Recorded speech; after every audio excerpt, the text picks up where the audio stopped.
Hello again and welcome to the Memoir channel. My name is Nikki Smart and today I'm going to be speaking with Rob Roberge, I hope I'm saying that right, about his fabulous memoir, Liar.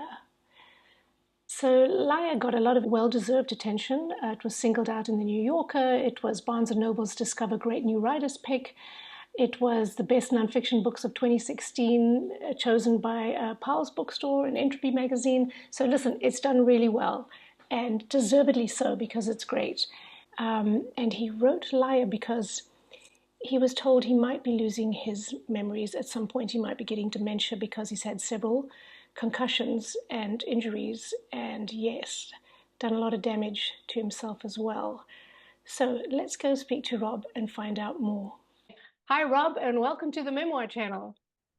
Thanks for having me. It's very flattering and it's an honor. Thank you very much. Hey, you're very welcome. So I've been spending some time with your memoir, and I'm like, wow, you have had a tough go of it, haven't you? Woof.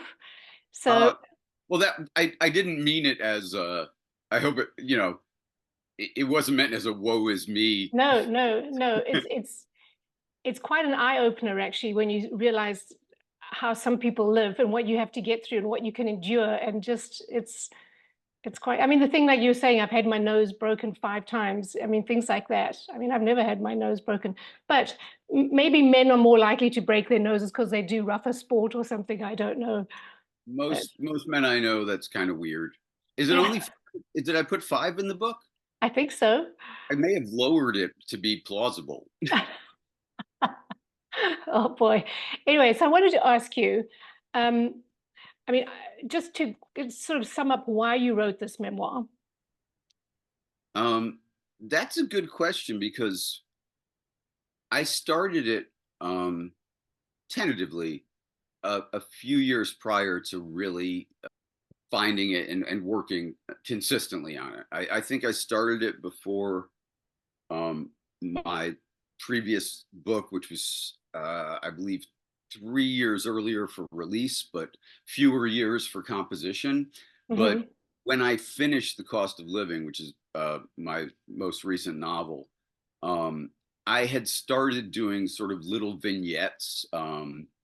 That some were published in the Rumpus, some were published in lit journals, some on the Nervous Breakdown, which was at the time a very active literary Hmm. website and community, and as was the Rumpus. And but at the time it was in first person, and they were little vignettes, and I was calling it a pretty generic name.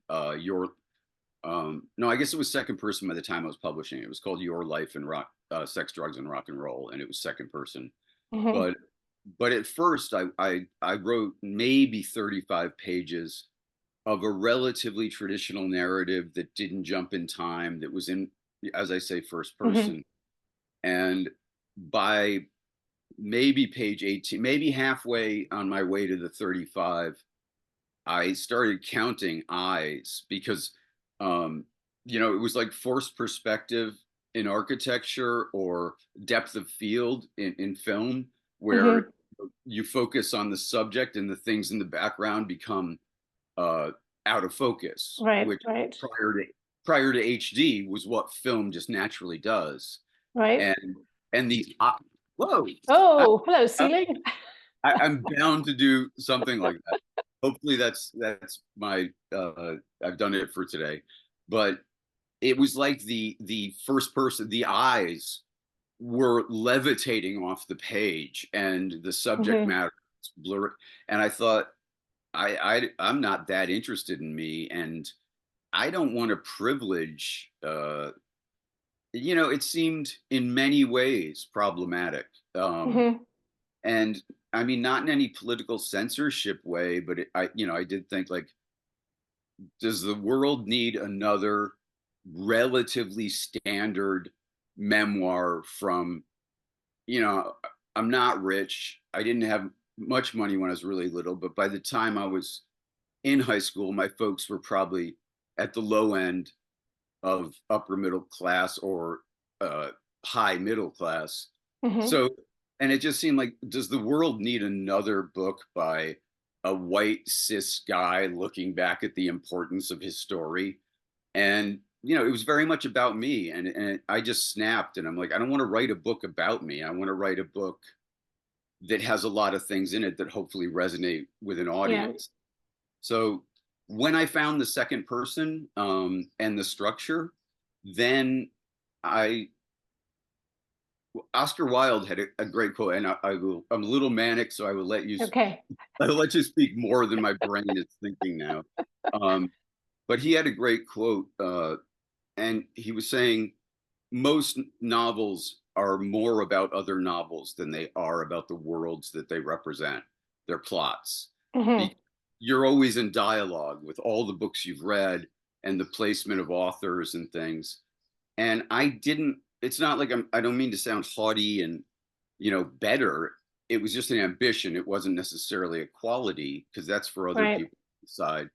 But I wanted to do something I hadn't seen before in memoir. And just telling it in first person, it just looked like Yeah. so many things I'd seen before and a lot of them better executed. Well, I think the use of the second person and doing it in you is it works so fantastically well. And it plays into your story of why you wrote in the first place as sort of a reminder for you so that one day you can read this. I think it was brilliant. Yeah, So, I mean, it was relatively, um, when it started, it was a little intuitive. And then I started to realize the benefits of it, both in a literary sense and a personal sense with the yep, material to make the yep. material better. By distance, like there were so many eyes. I was like, who wants to read about me? Which is just, I don't think that's a bad question. Just because it happened to you doesn't make it interesting. Yeah. And, you know, saying you allowed me to get to those moments of emotion that were really hard. Like wherever I think, especially in memoir, but in fiction or, you know, It's almost gives you a bit of distance, doesn't it, from yourself? it gave me a distance to be more intimate. Yeah. Uh, No, it you know, works. it, It works amazingly well. it was like tricking myself into being able to tell the stories that made me squirm Yeah. emotionally more than any others. And those are the ones that have to be there. And I mean, the other thing I absolutely loved is your cover.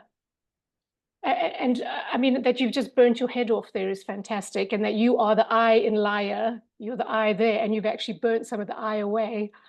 Um, but I wanted to ask you as well, what made you choose the title Liar? Um, I had that, uh, probably prior to other than having conceived of the project and what I wanted it to be, um, was that I wanted to deconstruct, the nature, of lies, that memory is often a lie, even when we don't want it to Yeah. be. It was an interrogation into memory. And I was interested in why I had lied about so many things. And, I don't disagree with reviews, but there was, someone on, uh, I mean, opinion wise, but when it's factually incorrect, it's like, I mean, who cares too? Um, but someone said, you know, you don't know what's real and what's not. And it's like, I actually call myself out on every lie that is in the book, and everything in the book, you know, when you call yourself out on a lie, you're telling the truth. And I Hmm. wanted to analyze, why was I telling those lies? And it was because I wanted to be someone else. And then interrogating that was like, why? Why do I feel so uninvited and not allowed in my own life? And I feel the need to create a Yeah. persona that would somehow be more impressive, when in fact it's a giant form of insecurity and many other things. Did you find, after you'd written it, did you find it therapeutic? Did you find some, I mean, you obviously dug into yourself quite deeply there. Was that helpful in any way? I mean, did it shift you? Did it make you feel kinder towards yourself, maybe? Um, no, no, but No. I have a problem with self-forgiveness, but maybe it did, because about 3 months ago, I did have a breakthrough. Now, Liar didn't cause any therapeutic value in Okay. writing or releasing it. But maybe if I hadn't done it, I just had a very recent one of those rare epiphanal moments where you understand the connectivity of emotion and trauma and things like that. And it sort of occurred to me on deeper than an intellectual level. Like I had talked about it and thought about it for, decades now. But like, why haven't I cut the younger self of me the slack that I would cut a stranger, um, if I met them with a similar situation, with mercy and forgiveness while still holding them accountable? And I just thought, why can't I be nicer to that first kid and then young adult who, did some bad things, and a lot of bad things happened, but why can't I be more forgiving and have more mercy for that person? So maybe if I hadn't done it, even though it's over about 10 years ago in the composition, I Mm-hmm. would come to this place. Mm-hmm. So the writing of it didn't, but you know, everything in our life adds up to the Yep. moments we're in now. So I've always said no, it didn't, and it surely wasn't cathartic. It was very difficult, Huh. but but uh but maybe if I hadn't done it, I wouldn't come to a place where I think I'm much healthier. Right. And so okay, so once you sort of knew your the way you were going to present it and you found the second person and you started doing that, how long did it take you to write it then? More or Um, less. until my most recent project, almost all my books took 2 years or slightly under. I'm Okay. usually pretty fast, but um, all my books prior, except for a book of stories, were a single point of view, and second person is kind of a form of first, and they were all very autobiographical. Mm-hmm. Um, and the memoir was kind of the capper of that, like the end of me for me. Like I wanted to write a book now with invented characters who didn't Right. share my background. I'm done with junkie protagonists with mental illness issues. Like I think I don't know, but Yeah. uh, I mean, I but think 2 years is actually quite fast, I think. yeah, yeah. What I do is usually write for about 6 months. I write 100 pages. This is how all my book length manuscripts have turned out. Hmm. Um, and about 70 to 100 pages in, I discover what I think the book is. I discover the voice and the structure. And Yeah. to me, voice and structure are my North Star. Um, and once I get those, I then restart. I've gotten to know the characters better. So, you know, in the first 100 pages I normally do, the characters haven't really announced themselves because you're as much an antenna receiving them as you are. They start doing their own shit and they Yeah. define themselves. And a lot of what you've written earlier is stuff they wouldn't have done or thought. So I kind of restart, and that takes a year to 18 months usually. Once I Right. restart, I'm driving pretty well. Yeah. Very good. Now, is there a favorite part that you have in Liar?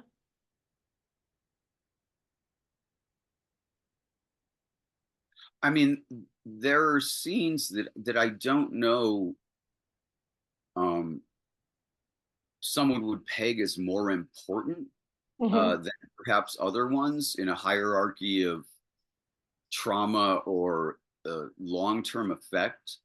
But one of my favorite scenes is um, when myself and about, I believe it was like 8 or 9 of good friends in Bridgeport, who were all basketball players. It was a winter league game, and one of the greatest players ever to come out of Connecticut was a guy named John Williamson, who changed his name legally to Super John Williamson, and sadly was a tremendously talented player, but one of the first guys to eat his way out of the league, got terribly out of shape. Um, and like many athletes, when Hmm. he first signed his contract, he bought his mom a house, but then he bought himself a house he couldn't afford. But he to feed his family when he was like 12 and 13. He shoveled driveways, and Super John Williamson had heat coils put in his driveway so he would never have to shovel a driveway again. And it All right. seemed like, oh my God, that's where basketball can take you, at a time when I was still very serious about it. And all of us in one car drove across the street from John Williamson's house and watched the snow melt in his driveway, because it seemed like it was like a pinnacle of dreams. And Yeah. looking back, it's just as powerful for me, but it's kind of quietly, if not tragic, incredibly sad. Super John Williamson lost that house in bankruptcy a few years later. And so that's a memorable one. I don't know about, I mean, some of the hardest ones I'm Hmm. most proud of, but I don't know that I could label them honestly favorites. Right. Okay. I was wondering if you might read us a part, and I mean your choice. You probably asked for me to have the book. That's okay. I mean, if you have something there that you can, that's great. If you don't, that's no problem. I do. I have a copy. All right. Uh, Yay. I'll be right back. All right. I'll be here. It's right here. Being woefully unprepared and perhaps irresponsible.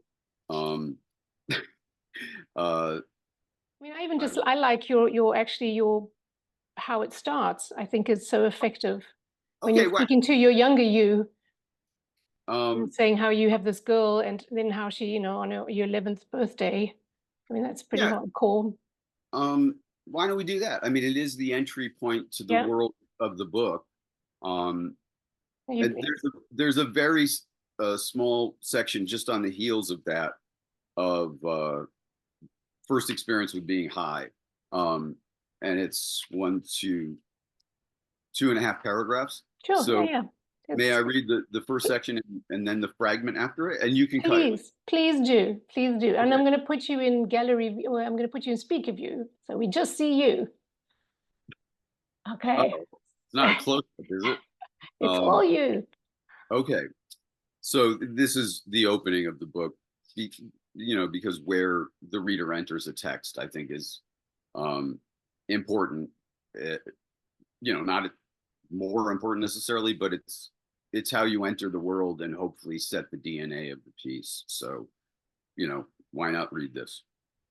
Um, and this jumps around in time because I was hoping for it to sort of mimic memory, and we don't have linear chronological memory. Things remind us and associate. So I wanted to start with two sections that jump in time, and by the third time it happens, it's a mathematical pattern, and the reader inherently infers that it's going to do this. Um, so I wanted to establish that quickly. So this is the beginning, 1977. Excuse me.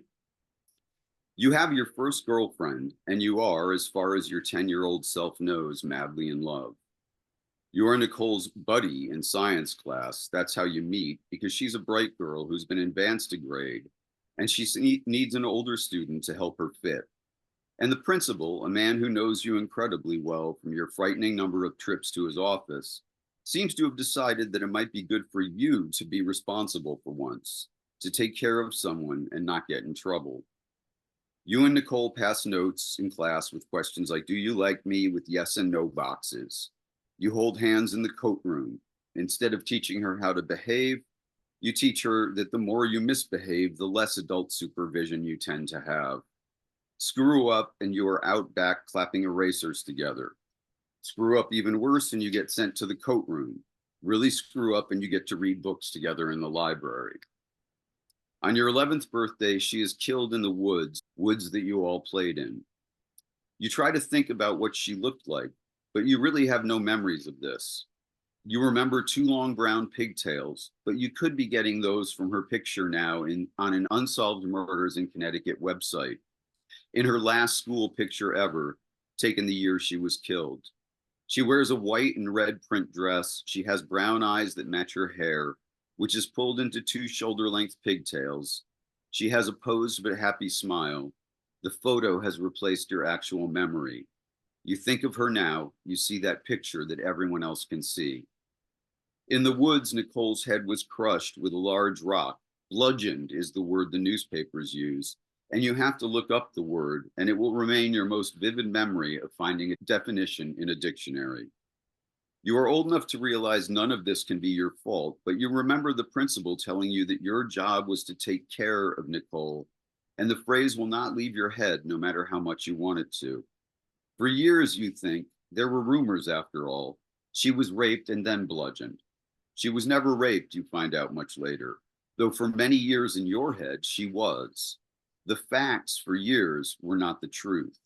You only learned she wasn't raped when you try to research her case in your early 40s, thinking somehow that it might help your life make sense if you could make some sense of her death.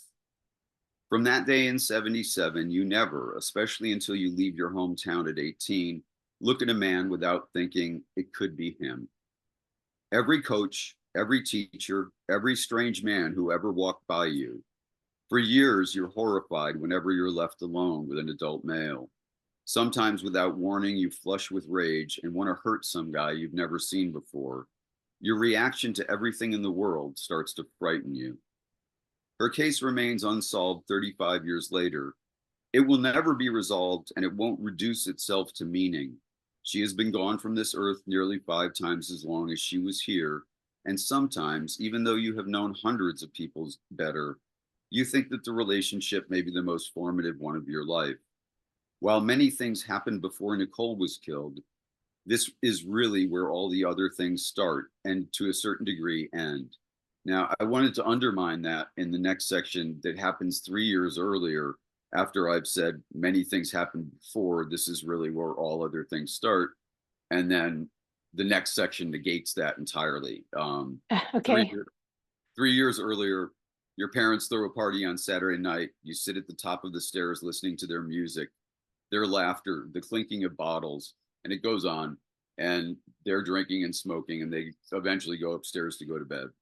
The next morning, while your parents are sleeping, you're in the basement looking at all the different colors of liquor in different sized glasses. And I believe I'm 8 at this point. You drink them one by one, a red one first because you tend to like red foods and red candy, so why not drinks? It tastes fine, not as good as, say, high C, but a few minutes in, you feel better than you ever have in your life, except for that accidental overdose on some pill at the mental institution where your father was a pharmacist 2 years earlier. A beautiful new world floods through you. You smoke half cigarettes from the ashtray. You know you have to feel like this again. And from this day forward, if you are not high, you are not happy. So, Yeah. I wanted to get that when I wrote it, even 6 lines prior, that I thought it was the most formative thing, and that's the beginning. And I privileged it at the beginning. And Mm-hmm. then I wanted to undermine it as, Nabokov said, memory's a revision, and analyzing memory can undermine other ones. So Yeah. I was interested in that. Yeah. No, I mean it's so layered and wonderful. And I actually had to look up how old you were, and I figured out you were about 8 as well, because I said, well, what year was he born? And that's 77. So yeah, I was 74. Um, Yeah, because eight, I had 11 in the 77, so I was hoping it. Um, yeah. But I but mean six was that's the overdose.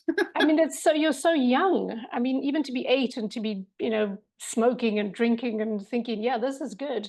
Where It wasn't an everyday occurrence at that point, yeah, but yeah. it was um, life changing Well, and it's an escape, and you felt probably a brief moment of like, this is something else. yeah. And I later found out nearly every what they call shares, or if you're the main speaker at a 12-step meeting, whether AA or NA, and I'm sure Uh-huh. other ones, I cannot count how many people, and I would guess that it's at least 70%, although those things can be off with confirmation bias. But I have heard so many people say the first drink or the first drug I had was the first time I felt like I fit in, like I was happy. it was this recognition of, wow, do other people feel like this all the time? Because I've never felt good. I've never felt like I fit in. And those things quite often happen during the early self-medication years Yeah. when drugs and alcohol work, you know, Right. first Yeah. No, before absolutely. destroying everything. But then it starts to work against you, unfortunately. But yes, it certainly helps in the beginning.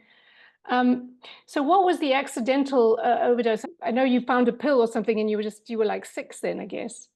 Yeah, it was and I'm going to be incorrect about this, and forgive any audience Hmm. who's more aware of it, but it was at the time called a mental hospital.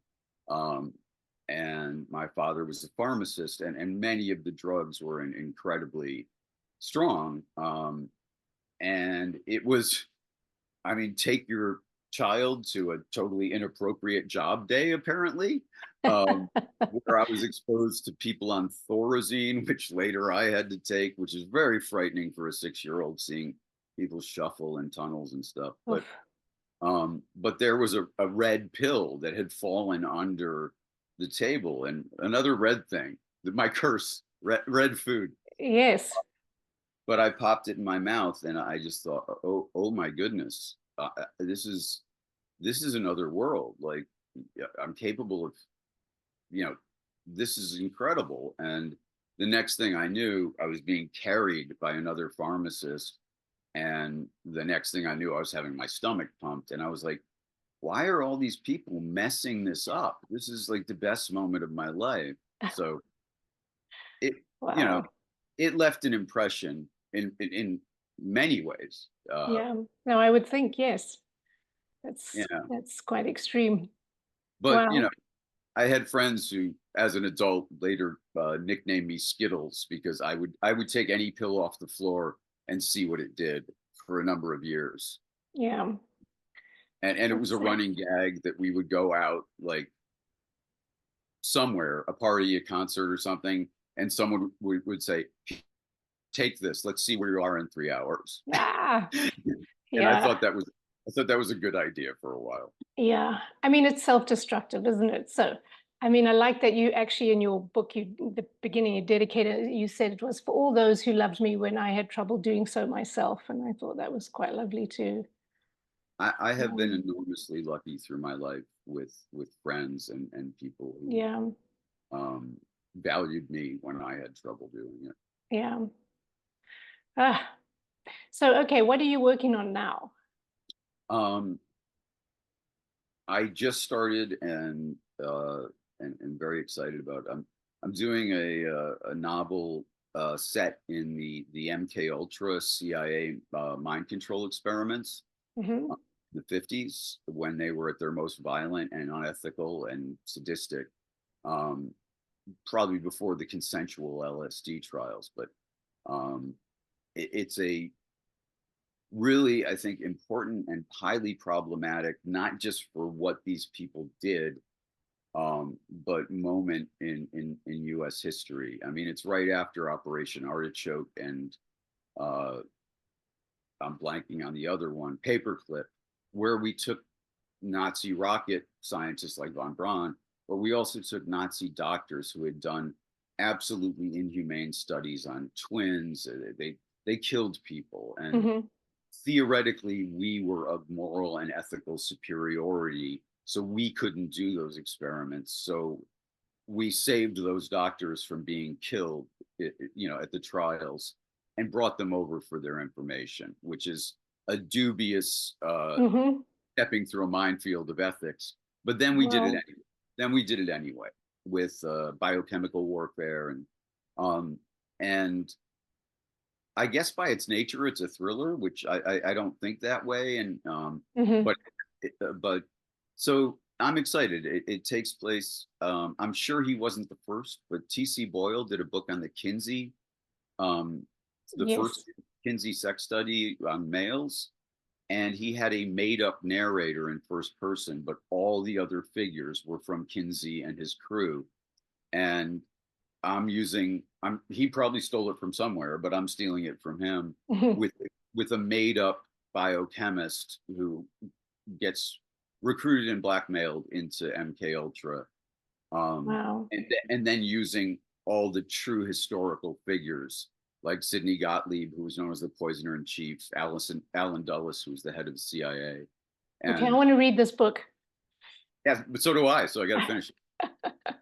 It sounds fascinating. It also sounds very like, I mean, you're obviously going to do a bit of a deep dive there into all that stuff, and it's probably going to be a bit gruesome and hard to digest and hard to even believe sometimes. I struggle to believe what we're capable of as humans.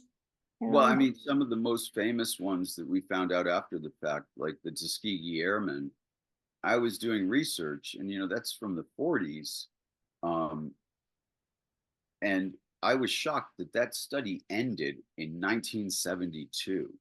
I would have Mm, thought it was over well before that. yeah.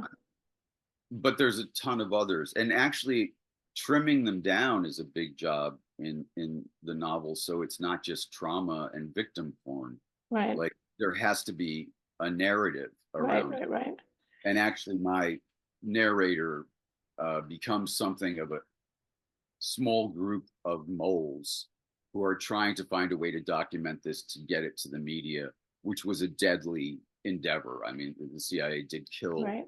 Right. So, so it has inherent stakes and big problems. And it's also, I think, the cultural birth of legitimizing conspiracy theories, because that one sounded insane and it was true. So all of a Hmm. sudden, people can say, oh, the government can control the weather or assassinate Kennedy, which I think are utterly ludicrous positions because, the old mob line, you want to keep a secret, keep it to one person. Hmm. Like Kennedy assassination has hundreds of people and not one of them ratted it out, which is humanly impossible. Right. But I do think MK Ultra said, "Oh, look, the government is capable of a shadow government that attacks its people, and that it's happened legitimizes the possible belief that it will Right. happen." And I think, some of the danger of it, other than the horror of it, is that it leads to some of the things we're seeing today, where Yeah. we have fractured reality not based in fact. Yeah. Yeah. Scary stuff. All right. Well, how far are you along? Are you Actually, I've been working on a book for about 7 years in earnest, which, as I said, my books okay? tend to 2 years, and it it's a wildly sprawling book that I kind of lost touch with, and it covers 5 points of view and 50 years. And I thought I was being lazy, and then I just printed it up, and it's 1,000 pages. Yeah, Um, it's a lot. So you but okay? So you're pretty deep in it already. Yeah. damn, I hope so. Yeah. You gotta like you said, it's trimming now. You gotta cut it back a bit. Yeah. I've worked with my wife Gina Frangello, who's an astonishing editor and a great writer. Hmm. But she was my editor on a book, and she's one of the two best editors I've ever worked with, and probably the best. Well, And you're lucky, aren't you? I am astonishingly lucky. Um, Yeah. but And she wanted to look at it and say, help me with what needs to go and what's the yeah. focus of the book. And she can't really do notes till I think it's like August, and it's my summer when I get to write the most. Right. And I knew what book I was going to do after it, and I knew that it was a quick book. So I put that aside because I'd basically done everything wrong. I'd done everything I would tell my students not to do. Yeah. You know, the surefire way not to write a masterpiece is to try to write a masterpiece. You're supposed to write the book that would thrill you, when in fact I was writing the book that brought up every negative voice and insecurity in my head. Right. I Right. was dreading working on it, and I just snapped, and I'm like, if this isn't fun, there's no friggin' reason to do it. No. So, so I just decided I've snapped. I'm going to do the next book and just Okay. enjoy it. And I'm going to do that because I think it's going to be a great book, but I don't think it would be if I stayed on it right now. All right. Okay. Isn't it, we're gonna run out of time in a minute, so I'm sorry. I didn't realize no, no. It's a quick one. I just want to say you also, I mean, not only are you writing, you're also a musician, and I see the guitars there, and you're playing out and performing and doing gigs at the moment, Yeah. right? Just had a brief. I mean, I don't know if a mini tour of the West Coast with the Urinals. Yeah, Uh, fantastic. my probably best or better known band, and we've got Yeah. some gigs coming up. I'm in a band with Gina and two friends in Chicago, and we've got a couple gigs coming up in the hometown. So Oh, yeah, brilliant. Okay. Well, I'll put all that information underneath here so people can find you and find your books and find your music and find out more about you. I have a solo first guitar composition thing coming out that's based in like music concrete and experimental music of the 50s. So Ah, that's good. two-sided vinyl coming up. So it'll be on Bandcamp, but Okay. All right. Well, I'll get all the links from you. I'll send you an email in a yeah, second. We'll get all that stuff. yeah, you But don't need yeah, no, I think it'd be nice for people to be able to find all this stuff. Thanks for having me.